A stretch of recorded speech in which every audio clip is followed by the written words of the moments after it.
So at age 65, what I'm looking for now is the benefit of the training I've done, especially under Hatsumi for 30 years now, which involves stick and weapon work. So we learn to use sticks ambidextrously, we learn to use sticks in feudally and so forth.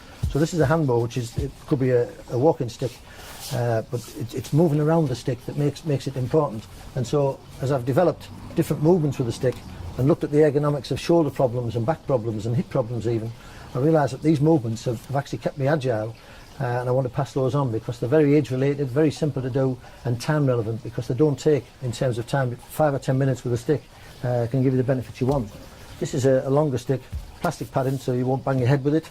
And again, just some of the movements you'll see as I start to go around these, that you've got to be fairly mobile around the joints to be able to bring this weaponry around the body in such a way that would be striking or attacking somebody or retaliating, but you've got to be ambidextrous with these movements.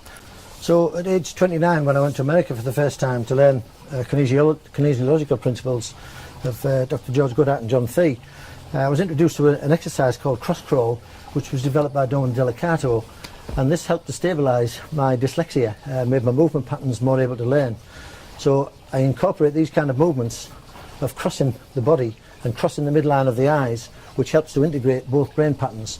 So again, these kind of simple movements can help to build better proprioception as we get older and better coordination in our bodies.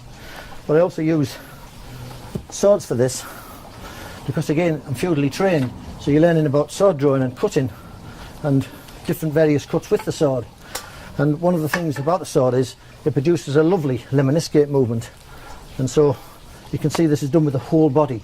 So you're coming up this side of the lemniscate, figure of 8 on its side, this side of the lemniscate, and these are some of the cuts that we use feudally, but the body has to work in this lemniscate fashion to make this efficient and possible.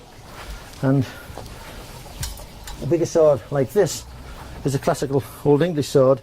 These are quite heavy. Some of them could be as high as this with a hilt.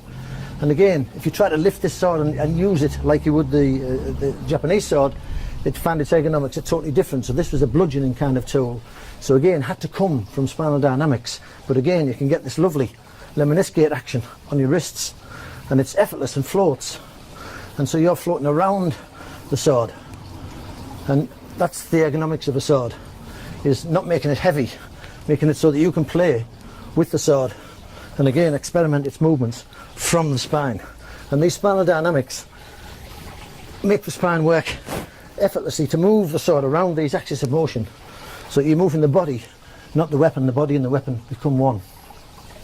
And this can ergonomically take itself to something like a sledgehammer, which again, this is a 7-pound sledgehammer, quite easy to manoeuvre around the body in a swing. Because of its ergonomics, it's not heavy. We're making it work with us, even at a disadvantaged leverage point. So you've got pendular swings, and as you move around that pendular swing, you get the activity and the action you want. And so this could be either a sword cut or a use with a hammer. But you can see the whole dynamics of the breathing exercises and movements coming into this kind of a swing that ancient man would have used, again, to hit or hunt with.